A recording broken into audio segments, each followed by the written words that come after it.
Stephen, there's much opposition to the fossil fuel industry in Canada from NGOs, environmental groups, and certain politicians. Is this opposition well-founded?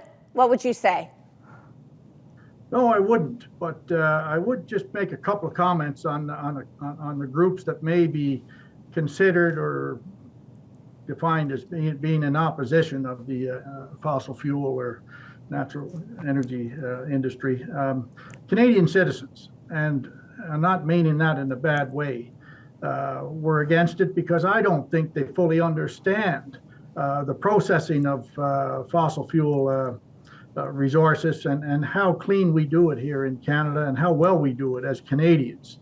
So I think we've done a poor job, advocating and sharing with Canadians. Now that's changing in recent years. I'm seeing lots of Canadians better understanding and appreciating the Canadian energy industry, what it does for the world and what it does for Canada. The other group, and I think you referenced it, Jocelyn, is those well-funded foreign campaigns that are in opposition to Canadian fossil fuel, and they're well funded, and there's different types of those, and we could go on about those, but whether it's to do with legitimate environmental concern or whether it's more around landlocking Canadian energy so they can't compete in certain jurisdictions of the world, there's some of that, and so yeah, there has been opposition, and we're doing a better job at advocating for it, and I don't agree that they're well founded. I think there's a huge misunderstanding about how well we do things environmentally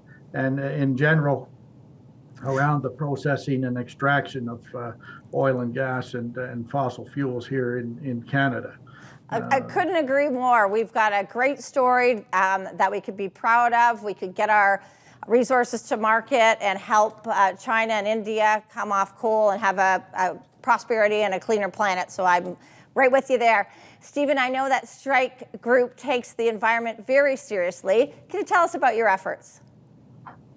Oh, well, we've got a number of things around the environment that we have in our business. Number one is in our business statement, we talk about the sustainability side of strike and how important that is to our longevity and have a long-lasting, built for the long-term type company.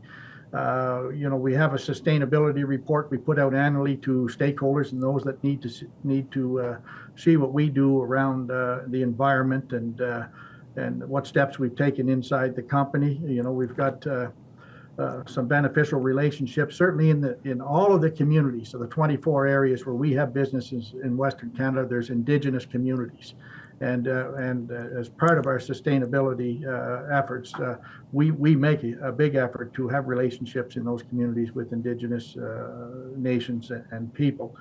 We've got things like spill tracking forms. We've got all of our software tracking all of our equipment, whether it's heavy equipment, fleet stock, rolling stock. We're piloting hybrid trucks right now as we've got 340 vehicles in our fleet on the road on the rolling stock, and at some point there's going to be electrification of that fleet, and we need to start now and are starting now in piloting that type of those types of vehicles, and so those are some of the things that we do around the environment and the world we live in, the communities we live in. So, Stephen, I also know that the strike group has many programs to give back to the community. You've alluded to some of them. Would you like to talk about some of your programs?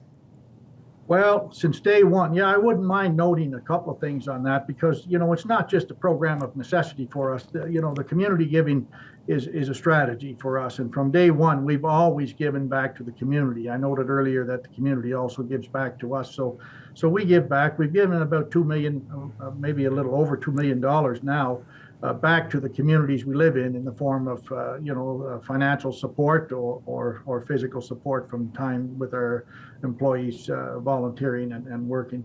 And one of the criteria for us giving back to certain groups is if our employees are involved in it, we'll support it. And we'll support anything that our employees are volunteering their time for.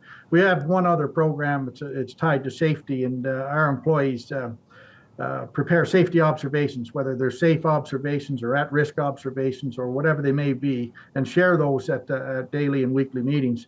We give 50 cents for every one of those observations. And, we have about 60,000 observations a year from 1,400 employees, or 12 to 1,400 employees, depending on how busy we are. So that's community money that we allow our management to give back to whatever cause they want in their local community.